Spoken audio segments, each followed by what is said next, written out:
Friday.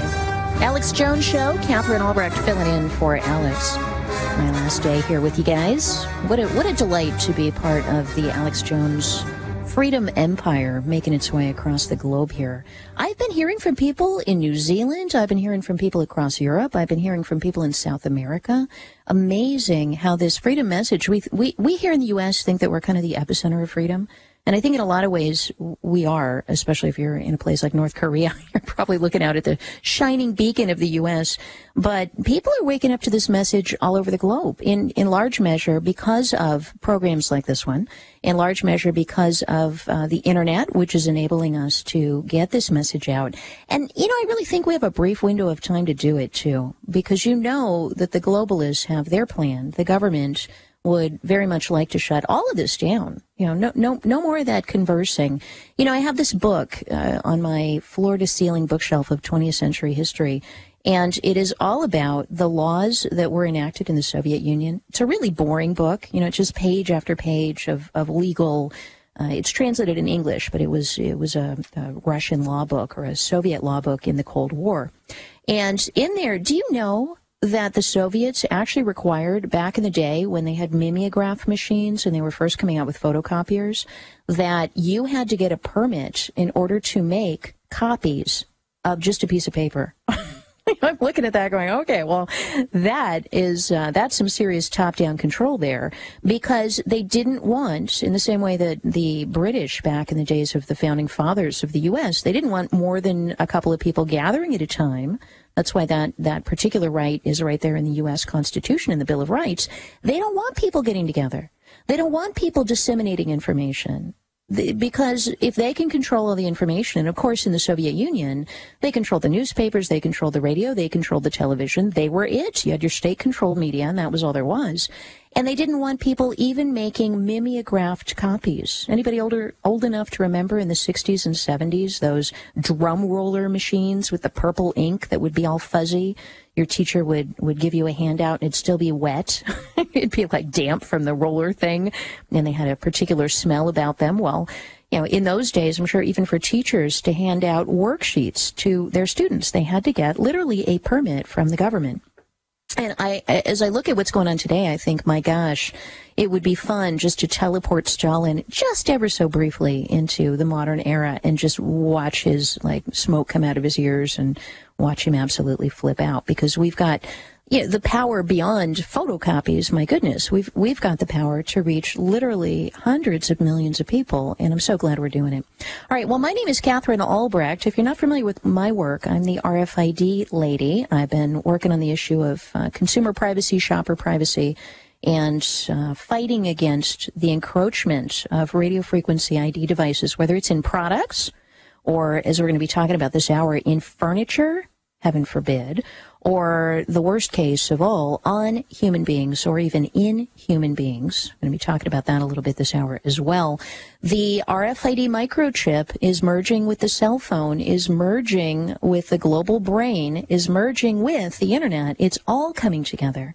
And it's not a mistake, as I've said before on this show and my own program, that it's a web. It is called a web because there's a spider sitting at the center of it. It is called a net because there's somebody holding the net.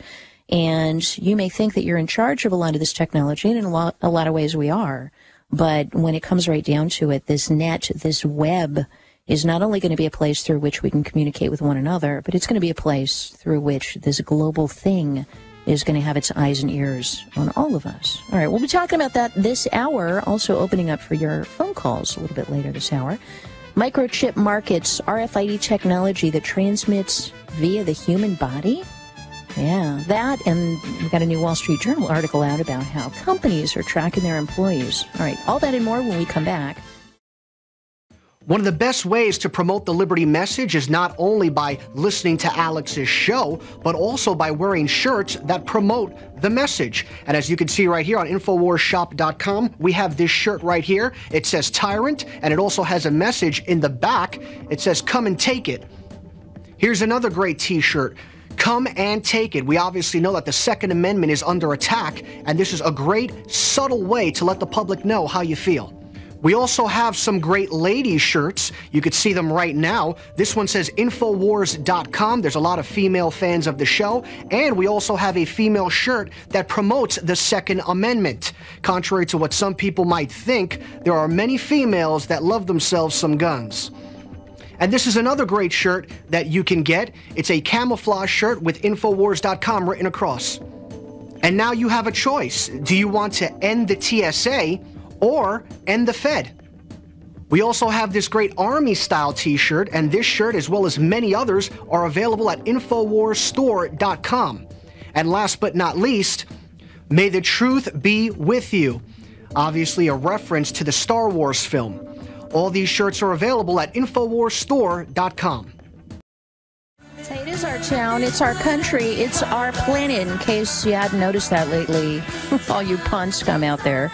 Yeah, the globalists want to think it's their town, but they are a tiny, meansy, minuscule little fraction of the mass of humanity that lives on this planet. And it really is time for us to remind them of that, especially because we've got a constitution that makes it very clear that these folks are our servants.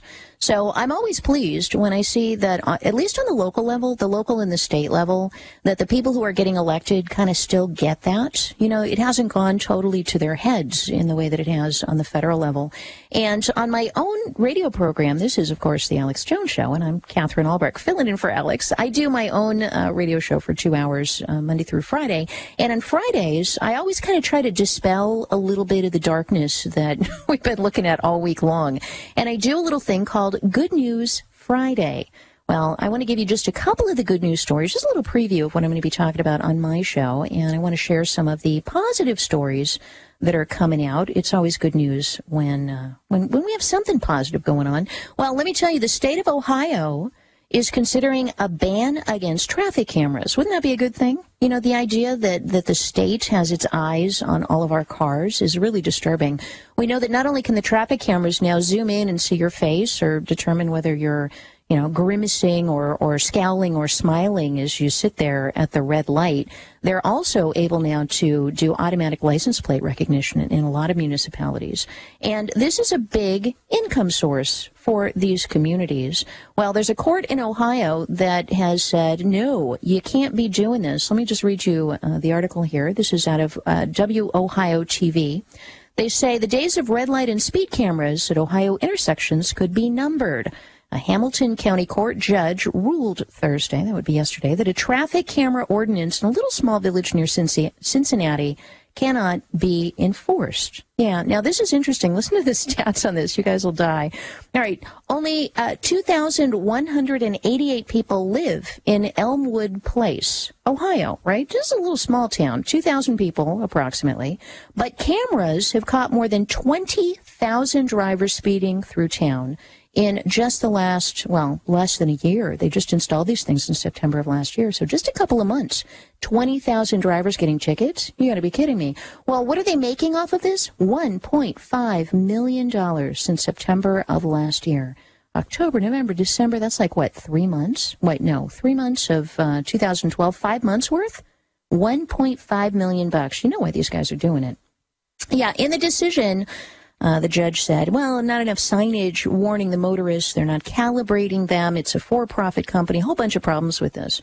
But I am delighted to see that not only is the court striking this down, but there's even bipartisan legislation introduced in the state of Ohio to knock out those traffic cameras. We've been seeing legislation like this introduced in other states, and I would say this is an encouraging move. Wherever you're located, you may want to consider lobbying for those cameras to be shut down. You know, they do a lot more than just monitor people who are violating the law. Yeah, they can also use them for really any purpose they want to, and we ought to probably put the brakes on that. So I would encourage you to get involved in that movement against the eyes of the state being on every street corner.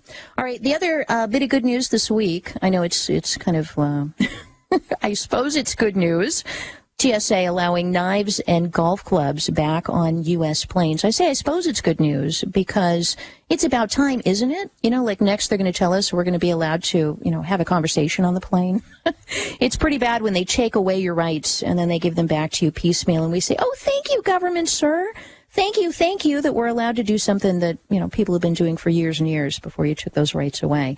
But the U.S. TSA has said that it will allow people to carry small pocket knives onto passenger planes for the first time since the September 11th terrorist attacks, along with golf clubs, hockey sticks, and plastic wiffle ball style bats. Can you believe that it's been illegal for over 10 years now to carry a wiffle ball bat onto an airplane? Yeah, just try beating somebody over the head with that. They've got the holes in them. They don't do much. All right. The agency will permit knives with retractable blades shorter than 2.3 inches. So we're talking just the barest tiny of pocket knives here, and narrower than 1/2 inch. The new rules are going to take effect at the end of April. Yeah, they're also going to allow sticks used to play lacrosse, billiards, and hockey, ski poles, and as many as 2 golf clubs. Yeah, because if you have 3 or 4, you could get in big trouble with that. All right, the flight attendants having a hissy fit about this. I'm not sure why they get so upset about pocket knives. How many pocket knife attacks did we really have before they banned the pocket knives, really, realistically? Most men I know, especially in certain parts of the country in the South, actually carried a pocket knife as just part of the stuff in their pockets, along with their keys and their change and their wallets. And you didn't see a rash of tiny knife attacks on the airplane. So I suppose that's good news. They're letting us do that again. Got another law out of Texas. Speaking of local lawmakers who are my heroes, got to say, Texas is now proposing one of the nation's most sweeping mobile privacy laws. If signed into law, this is such a no-brainer, but if signed into law, cops would actually have to get a warrant before they could use your phone to track you and get your location data. Yeah, a pair of new mobile privacy bills recently introduced in the state of Texas are among the, quote, most sweeping ever seen. Yeah, they actually offer better protection on the Texas state level than a couple of similar bills introduced in Congress this week. If passed, they would establish a probable cause requirement. Yeah, you'd have to get a warrant. You'd have to show probable cause in order to obtain location information from GPS devices and also tap and trace and cell phone tower location data. This data, if the bill passes, would only be disclosed to law enforcement, quote, if there's probable cause to believe the records disclosing location information will provide evidence in a criminal investigation. It's about flipping time, don't you think? All right, so I got to tell you, I am always delighted when we see on the state and local level these kinds of bills getting introduced. I have already, years ago, I gave up on the federal government, although I got to say I was pretty pleased with Rand Paul and his filibuster here over the last couple of days. So I think there is still some stuff that can be done on the federal level. But if you're really looking to make change, I believe that change is going to be happening on the local and the state level. Joining me later the third hour of today's program, Tom Woods and I are going to be talking about nullification and state rights as well. So stay tuned for that. We'll definitely be getting into where the power structure is and where we as individuals can actually get in there and make some changes. All right, well, that's I got a couple more bits of good news, but I think that's probably enough to tide us over for the moment. I now want to turn our attention to something that's maybe a little bit more disturbing. And you guys, if you've been following my work at all, and I know Alex has talked about this extensively on the show as well, we are fighting against the tagging of students in San Antonio, Texas, with RFID tracking beacons around their necks. And one of the reasons that we've said, hey, listen, this tracking pilot program at 2 schools down there, 4,200 kids being forced to wear a lanyard with a battery-powered ID tag around their necks that sends out a signal that's monitored every 25 seconds and recorded in a giant database so they know where all the kids are all the time, all day long, that it's going to set a bad precedent for the future, right? Those kids are going to grow up. And what is school all about? Well, school is about conditioning kids. It's really not about education. And I can't help myself. I got to share this other story with you.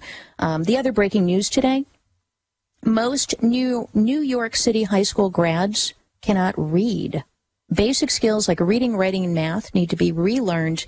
Nearly 80% of New York City high school graduates have to relearn basic skills like reading before they can enter the city university's community college system, right? So this story just out today.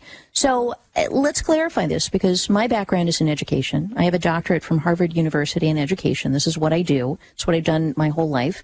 And I can say that as far as education goes, the government schools, obviously, if 80% of kids graduating from them can't read or write, you would say that they're a failure, right? Well, if you talk to John Taylor Gatto, who I know has been a guest on this program in the past, who's written The Underground History of American Education, he former New York Teacher of the Year, so he knows what he's talking about. He'll come right out and tell you the schools aren't failing. The schools are succeeding brilliantly. They're doing exactly what they were set out to do, which is to condition kids to accept keeping their mouths shut, keeping their heads low, obeying authority, and staying in line. That's what the schools are about, and they succeed in that brilliantly. So when you take a look, now let's turn our attention away from New York, where 80% of kids can't read, and now let's look back at Texas, where you've got 4,200 kids as part of a trial this year with these remotely readable tracking devices around their necks. What do you think they're learning? What do you think they're teaching these kids? Well, they're teaching them to accept this notion that it's appropriate for the people in charge of you. Well, first of all, that there are people in charge of you in large numbers that can segregate, slice and dice you into a little age-segregated unit that can then put this thing around your neck and punish you if you fail to wear it, like Andrea Hernandez, who was expelled for refusing to wear her little tracking device around her neck. So, that sends a pretty powerful message. We will expel you. We will punish you. We will make your life miserable unless you don't. Well, already, the thing that I've been predicting, that this is going to hit the workplace, it's happening. New story out in the Wall Street Journal titled, Tracking Sensors Invade the Workplace. There's a new company out there putting trackers not only around employees' necks, but even on the furniture that they sit in to determine how often they get up or take breaks. All right, more on that story when we come back. Jakari Jackson here, and I want to talk to you for a second about water. You know about ProPure, our flagship water purification system, but check out some of our portable water filter products at InfoWarsStore.com. The clearly filtered water pitcher. Also, for those of you on the go, we have the Athlete Edition filtered water bottle and the RAD Eliminator Pro filtered sports bottle that removes radiation. And keep in mind, we have replacement filters for all of these products. The ever-popular grab-and-go bag favorite, the Life Straw, the Crystal Quest shower filter system, and the Aquapod kit, great for mass storage of water. And while you're at the InfoWars shop, pick up a copy of our latest book, 31 Days to Survival. You can find all this and more at the InfoWarsStore.com, and don't forget it's your support that funds our operation. Sign up for our free newsletter at InfoWars.com/newsletter.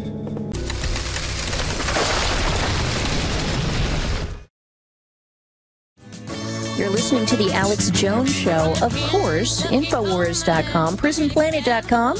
I'm your guest host, Catherine Albrecht, riding shotgun with you for the next couple of hours. Going to open up the phone lines here in the next segment. Let me give out that number. It's 1-800-259-9231. That's 1-800-259-9231. If you'd like to call in with a question or a comment about any of the topics we're talking about this hour, I want to get into this whole concept of tracking people becoming a normal part of life. And if they can get it into the schools, they always want to start with the kids. As I said last week when I was a guest in studio with Alex, it's really about conditioning the kids. Hitler said, I don't care about you adults who oppose me because I've already got your kids. See, that's where they want to go. And we look at the schools. They've got our kids in the schools. They're clearly doing a horrific job of educating them.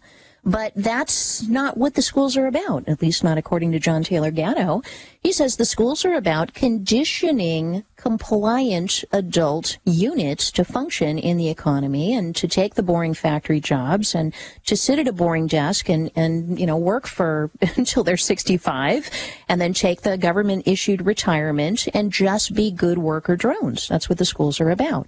And they do a great job of that. Think about it all day long. What are your kids told? I was thinking about this recently. I was at church, and most of the kids at my church are homeschooled. But one of the kids is schooled at a government school, and he was doing something. Like taking water out of the water fountain and spraying it around the room or something. And I walked over to him and I said, "Excuse me, where are we? Can you tell me what building we're in? Like, is it appropriate to be spewing the water?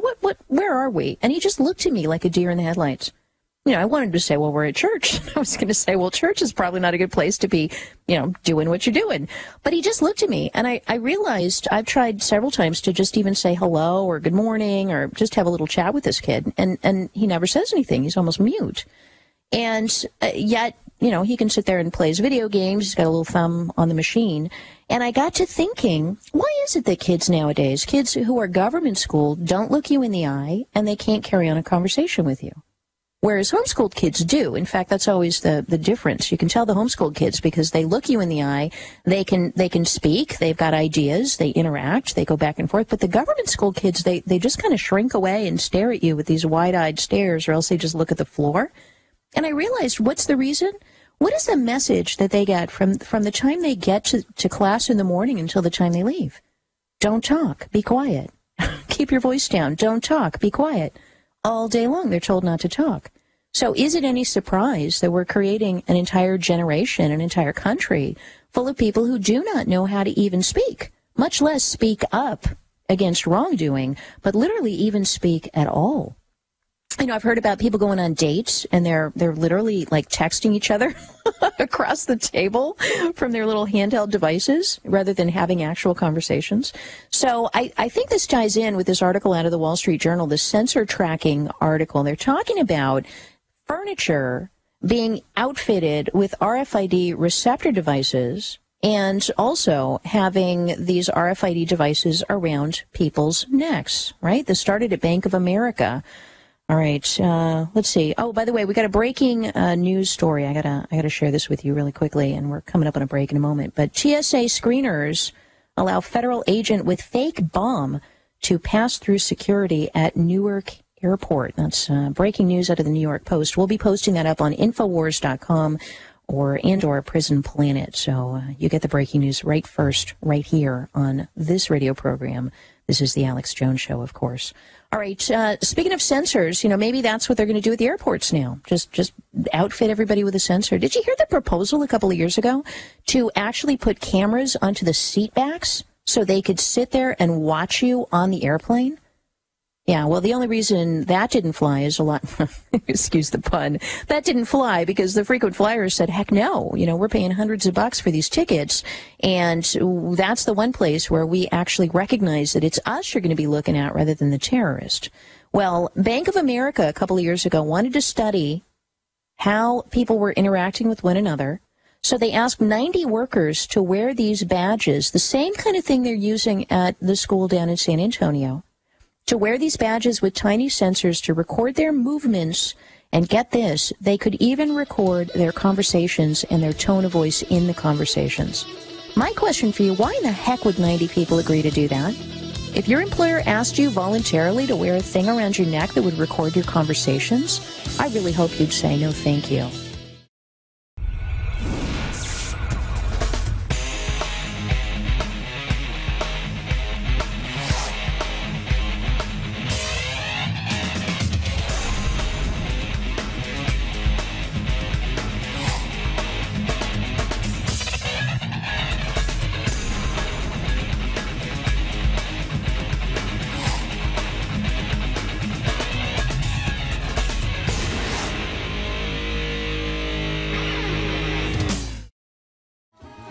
What's going on? Catherine Albrecht here with you, filling in for Alex Jones. This is the Alex Jones Show, and delightful being here with you. We're opening up the phone lines right now, and before we do that, I just wanted to make a couple of notes about health. We're going to be talking about health a little bit in the second hour of today's program, particularly complementary and alternative ways that you can deal with cancer.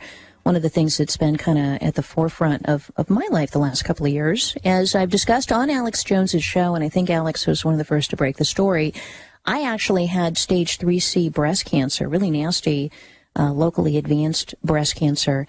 And I am so excited because I just began on Wednesday the clinical trial of a new drug called, it's a mouthful, tetrathiomolybdate. This is a drug that's not funded by any pharmaceutical company. It is cheap enough. You could salt the roads with it. There's not big bucks behind it. But there is the folks at Cornell University. Dr. Linda Vidot is the researcher on this. And I got to tell you, there's a big story coming out next week in the New York Times about this. She just published her results in the Annals of Oncology. I am patient number 60 on this phase 2 clinical trial of this drug to prevent recurrence of breast cancer. And I got to tell you, I think this woman has cured breast cancer, because the way this disease kills you is it comes back. You know, you treat it and it's gone and you're in remission. And then 3, 5, 10, 20 years go by. And then if it does come back and metastasizes, then that's all she wrote. Well, the women that she's been treating, stage 4 cancer patients who normally have less than a 2-year lifespan, are now 6 years out with no evidence of disease whatsoever. It's extraordinary. It's amazing stuff. I've blogged about it on my blog. If you go to KatherineAlbrecht.com, or I know that's hard to spell, you can just try KMAshow.com.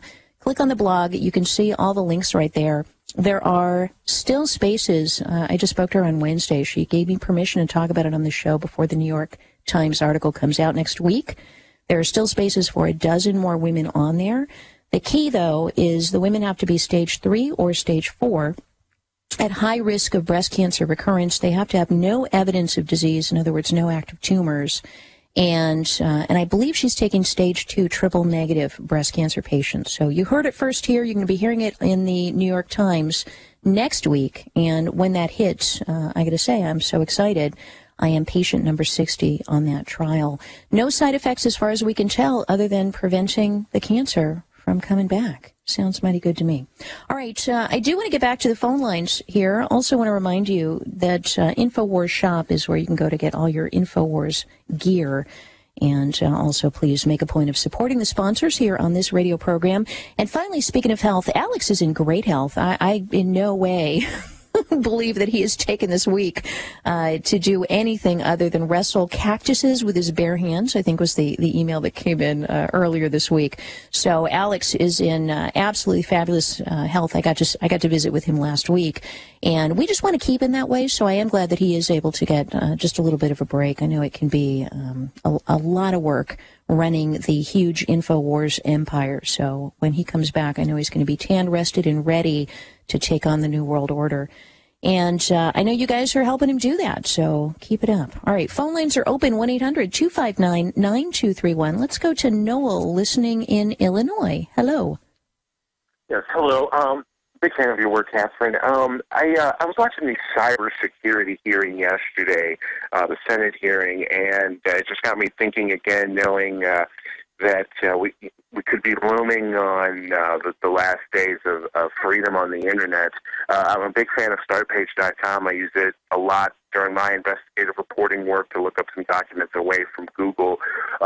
Any suggestions on say, email servers, or if someone is going to register a website away from a company like GoDaddy, who is pro SOPA and CISPA, or any suggestions or recommendations for those who are trying to do their best to prevent malicious attacks online, knowing that websites are tracking?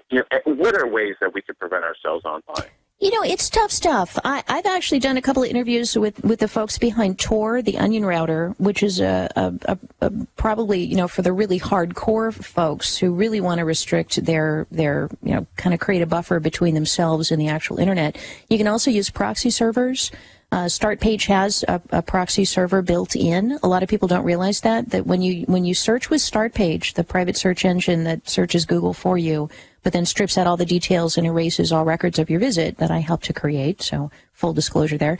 When you use StartPage, among your StartPage search results, if you look at underneath the results, you'll actually see it says view by XQuick proxy.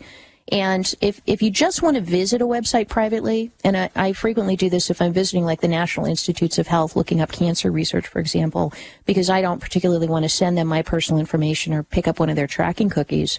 What I'll do is I'll do the search on StartPage, I'll get the results, and then I'll click View by XQuick proxy of, let's say NIH.gov. And when that information comes back, it's been filtered through StartPage. So StartPage goes out, loads the third-party website you want to see onto the StartPage servers, serves it to you, and then deletes all records that you've been there. The Onion router is similar. I've heard good things. And in fact, my husband had just recently installed Ghostery on my computer to strip out a lot of the third-party tracking cookies and other observation. And, you know, one of the key places is your ISP. You know, that's one of the weak links, because your ISP is aware of all the websites that you're visiting unless they're HTTPS encrypted. So Startpage was actually the first search engine to incorporate HTTPS or SSL encryption just by default, but it means that your ISP can't observe what you're doing. And one of the things I want to encourage Startpage to develop as soon as we get our private email out there, the alternative to Gmail, is I want to encourage Startpage to develop a DNS lookup service, because the DNS is another place where every website that you're visiting, it's got to be resolved. They've got to resolve the DNS address, the IP address, and that's all being recorded as well. So it's a huge question. We could probably do 3 hours just on that alone, Noel, but I would say just keep an eye on what Startpage is doing, because we're working on a lot of those privacy products. Oh, well, thank you so much. And what was that program you just mentioned about the cookies? Because I've been aware about cookies as well. Did you say Ghosterly? Ghostery, yeah, Ghostery, Ghostery.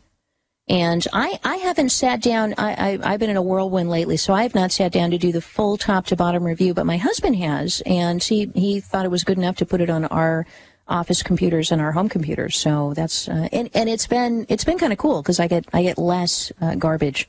So check that one out too, and I'll keep folks posted on that. My website, by the way, kmashow.com. These are the kinds of things I talk about on my radio show. So you know, if you're interested in that kind of information as it crosses my desk, that's usually where I get it out to folks. So thanks for the call, Noel. I appreciate your interest. Let's go to Zach, listening in Tennessee. Good afternoon, Zach, or good morning, wherever you are. Hello. Yes, ma'am. First of all, I want to start out and say that you do a great job with your analysis, the way that you're kind of calm, like the Hagmans.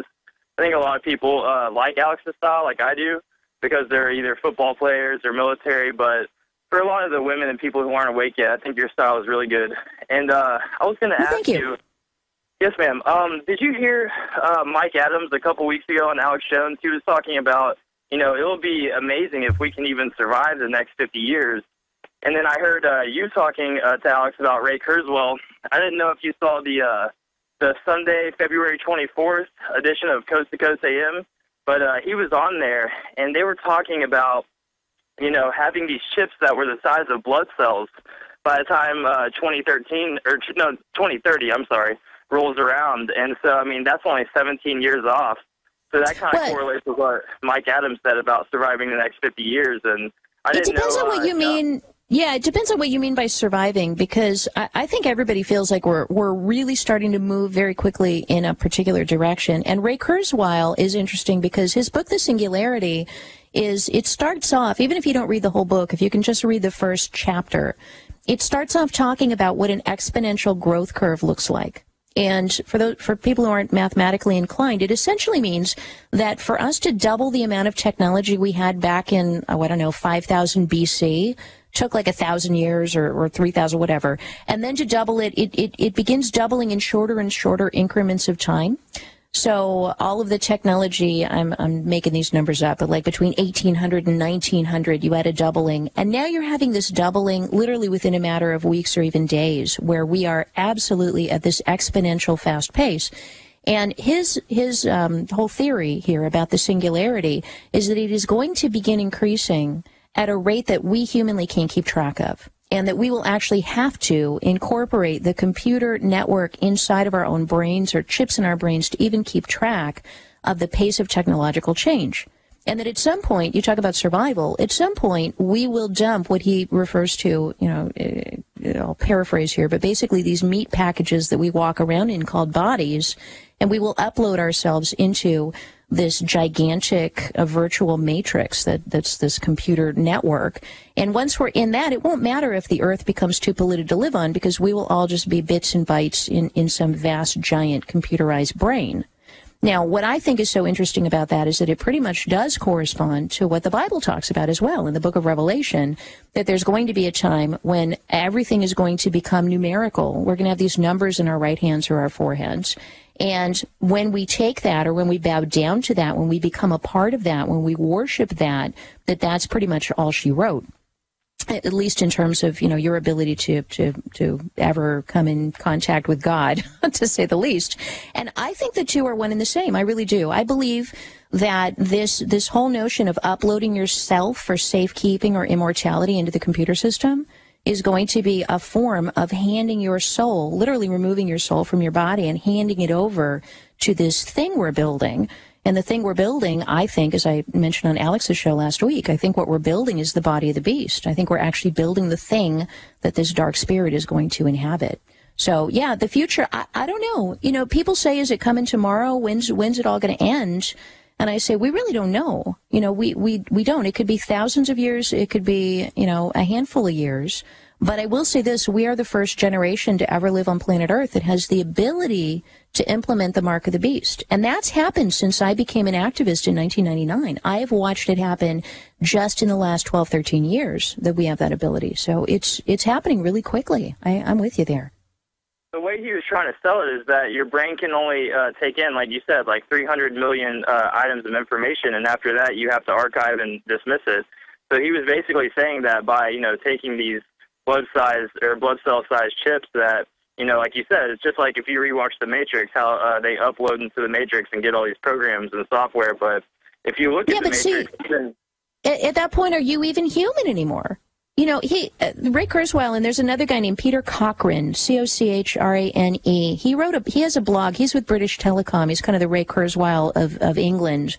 And he actually wrote this really creepy blog entry that talks about how when his dad died, that he would have given anything. And, anytime you say I'd give anything, cue the dark music, right? He said he would give anything to remain in contact with that consciousness that was his father. And, once you start talking about trying to revive the dead or stay in contact with the dead, then you open yourself up to all kinds of disturbing things. And what he, in this article, talks about is how we will all become one single unified consciousness across not just the globe, but the universe. And then we will travel out into the universe looking for host bodies to inhabit. Now, this is not a religious guy. This is a technologist. So this whole idea that your brain can't contain it all, or your body can't even contain your own brain, that you're going to have to get out there and become sort of at one with this global entity or this universal entity, this universal consciousness. And it all ties in with the age of Aquarius people and the New Age people. We're all going to have some kind of enlightenment. There's going to be some event, and we're all going to come together. And that sounds really beautiful when you're thinking about, ending war and world peace and such, but it starts sounding really scary when you start when you actually look at what the technologists are saying they want to do. And just for people who aren't aware, Ray Kurzweil is now the director of engineering for Google. So these crazy ideas that I'm talking about, even this Peter Cochrane guy, he's the technologist for British Telecom, or was for many years. These are not bizarre out there philosophers. It's not David Icke making these statements. And I don't mean to imply he's bizarre or otherwise. Make your own opinions on that. But, he's more of a thinker of what's the future going to look like. These other guys are technologists with their hands actually on the power to implement it through Google and elsewhere. So, Zach, take a look at Google Glass. This idea of a pair of glasses that you're just going to wear that will filter all of your experiences up into the cloud as you experience them. We're already there. It's happening as we go. Hey, listen, appreciate the call. Thanks for getting me off into some of that futuristic stuff, because it's really relevant, and we all feel it. All right, let's go to Dave, listening in Arizona. Hi, Dave. Oh, hi, Catherine. Thank you for having me on. Are you still there? Yeah, thanks. Appreciate the call. Go ahead. Okay, good. Well, I'm going to hit you with a shocker, and then I'm going to tell you the solution. The shocker is, I believe, the mark of the beast has already implemented it. And, for example, I'm going to ask you a question here. Do you know the 4 ways that we can be marked in order that we will have to be able to buy and sell? Well, there's one. I'm gonna jump in here before you get into that and tell you that there is one key component of the mark of the beast, which is a worship component. That when you read, and let me tell everybody where it is, the last book of the Bible, Revelation, you can remember the unlucky number 13. So it's in chapter 13. It's the last 3 verses in chapter 13. So go to the end of the Bible and then go to the end of chapter 13. And it talks about a time when all people, great and small, rich and poor, free and bond or imprisoned or enslaved, will be caused to have a number on their right hand or their forehead, without which they cannot buy and sell. And that in order to receive that, they will have to worship the beast or his image. So, Dave, I know lots of people contact me and they say, well, it's Sunday worship. That's the Seventh-day Adventist. Lots of people say, well, it's, being Catholic or whatever. There's a million different explanations. But I would have to ask you, whatever it is that you're taking a number to do, it's not involving worship, at least not yet. I don't know anybody bowing the knee and making a prayer before receiving these numbers. Would you agree?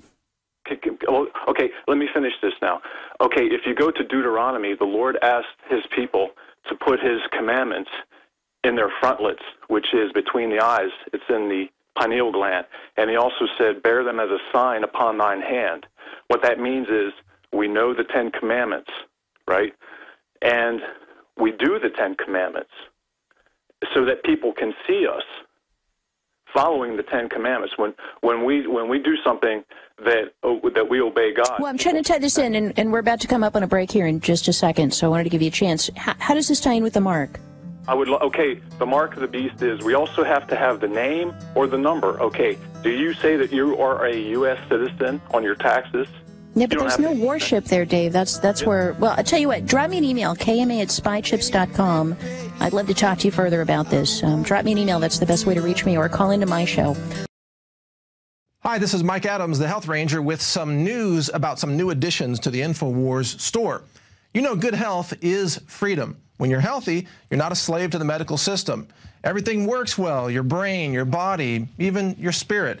You're a healthier person. And to help support that great health, Alex has asked me to source the cleanest, most potent superfoods and other similar products in the world and bring them to the InfoWars store. So we've done that. The brand name is Health Ranger Select, and we're starting out right now with these 3 products. We've got Himalayan salt from Pakistan, formed hundreds of thousands of years ago in an ancient seabed long before modern pollution destroyed much of the oceans. This is loaded with trace minerals, and it's pristine, true, full-spectrum sea salt.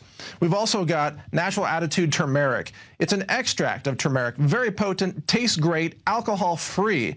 This is from organic turmeric out of India. And we've also got Clean Chlorella. And we sourced and did research on all the chlorella sources around the world, and we found the 2 cleanest sources that have the lowest levels of any kind of contaminants. In fact, this one is virtually free of all metals and all contaminants. It's called Clean Chlorella, and it's about 2/3 protein, and it's got chlorophyll and chlorella growth factor in it. Check it out online. It's an amazing superfood that athletes are using and people are using to help support healthy lifestyles. It's fantastic. This is all packaged in our certified organic facility here in Central Texas. There we follow USDA certified standards, and we're audited every year by the USDA certifier to make sure that we comply with all organic standards. That, combined with the fact that we only source super clean superfoods and raw materials from around the world, means that our products represent the cleanest and most potent products that you'll find across the natural products industry. Check all of these out under the Health Ranger Select brand name at the InfoWars store, InfoWarsStore.com. And we'll be bringing you more of these in the near future. Thanks and take care. Catherine Albrecht here with you, filling in for Alex Jones. This is, of course, the Alex Jones Show. I want to encourage you to swing by Infowars.com, where all this information can be found right at your fingertips, and it's a blessing that it can. Let's hang on to that ability, folks. As they start talking about censoring the Internet, as they start talking about protecting the children, we've got to be there saying, I don't care what you do, but don't take away my Internet, and don't tax it. Don't put any kind of restrictions on making me use some kind of biometric or fingerprint or iris scan to access my own Internet. That is the direction they want to go, of course. That's exactly what they're going to do. They always step in and say, well, for efficiency or for security, one or the other, they're the 2 big watchwords. We need to fill in the blank. And they're going to push it, and they're going to push it hard. In fact, there's a new proposal over in Europe to get rid of pornography on the Internet. You know, hey, that might be a good thing. I don't know. There's a proposal out of Berkeley wanting to put taxes on email to fund the Postal Service. All right, well, let's look at both of those. On the face, you may say, well, arguments in pro, arguments con, First Amendment. They don't have that over in Europe, by the way. But you can look at that, but then you got to realize what's the real agenda underneath that. And the real agenda under it is they want to control, watch, monitor, and ultimately take away your right to hear radio programs like this and to go online and get the kind of information that you can get at Infowars.com. So say no to it. Fight back against it. All right, let's see if we can fit in one or two more phone calls here in the last couple of minutes of this hour of the show. Let's go to Terry, listening in Washington. Hi, Terry.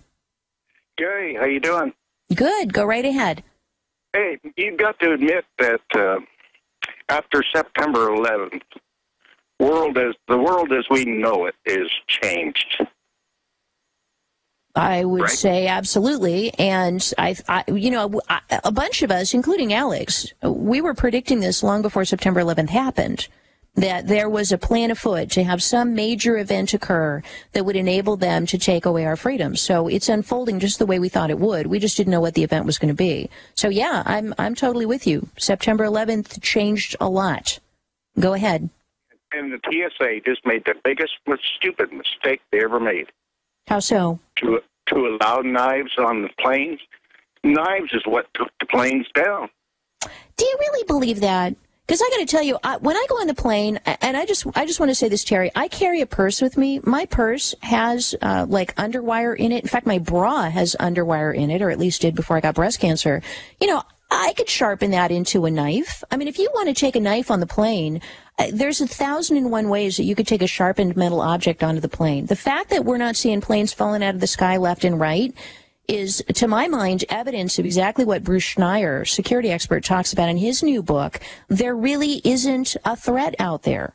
Because if there was, I mean, my gosh, you could poison the water supplies, you could be taking people down left and right. There's 1,001 ways that terrorists could absolutely be destroying this country. And the fact that it's not happening, to my mind, is absolutely evidence that it's not real.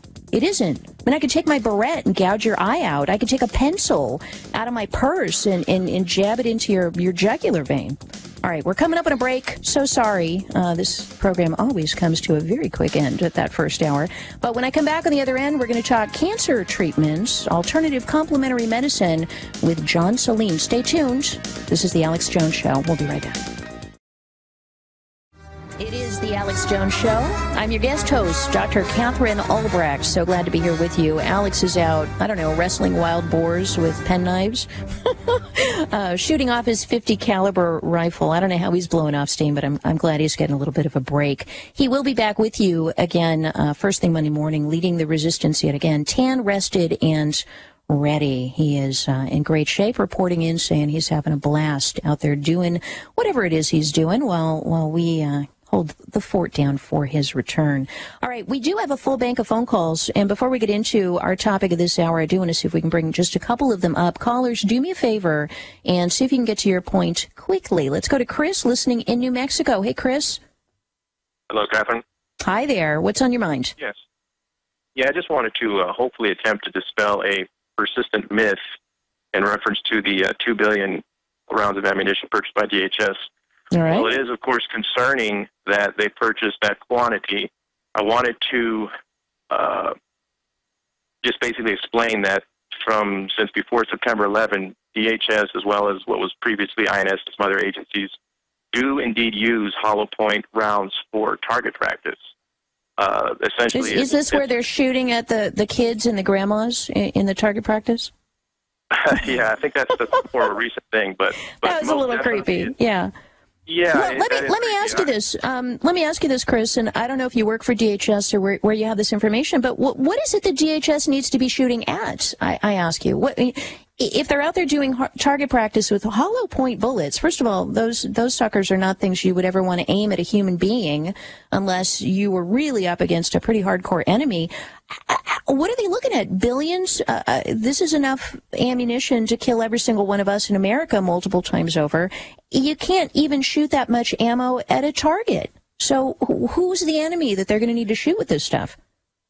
Correct. Yeah, and like I said, it is most definitely a concern of the quantity that they're purchasing. But in most law enforcement circles, as law enforcement officers will explain, hollow point rounds are designed to not go through the target and hit a second innocent bystander. They're designed to break up and flower out into the target. That is why they don't allow agents to use the full metal jacket target rounds, because they're afraid that upon leaving the range, and I'm sure it had happened before they changed this policy. Like I said, it's been over 13 years now, that going home, on your way home, or maybe later on in the future, get into an incident and you forget to have switched out your rounds to the hollow points. You get into a situation, you end up firing those full metal jackets, and they go through the person you're shooting and, kill the person behind them. My gosh, though, you take a look at what happened in Tiananmen Square, because that's the last time I'm aware of hollow point bullets being used against civilians. And the Chinese military actually shot their own, perfectly peaceful protesters in the back with hollow point bullets. You can actually do a star page search on it and see photographs of what a human body looks like when it's been blasted with a hollow point bullet. So I'm not a big fan of people walking around with those things in the chamber. I just, the whole concept of that is a little bit mortifying. And I won't even say a little bit. We've got now the CIA chief, we've got the Attorney General really struggling to even make the point that our own military is not allowed to just kill us in cold blood without any kind of due process in our own country. So thank you for the insight there, but I got to tell you, it's I just find the whole thing super creepy. All right, let's see.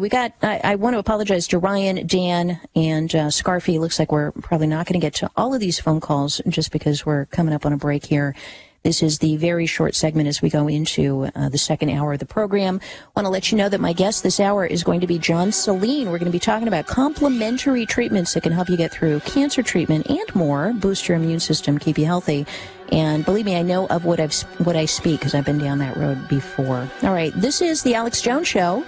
I'm your guest host, Catherine Albrecht. Stay tuned. We'll be right back. Visit Infowars.com and PrisonPlanet.com. When you're on the site, you can also tune in 24 hours a day to my daily radio broadcast. There's also a free iPhone app to listen to the syndicated radio show when and where you want.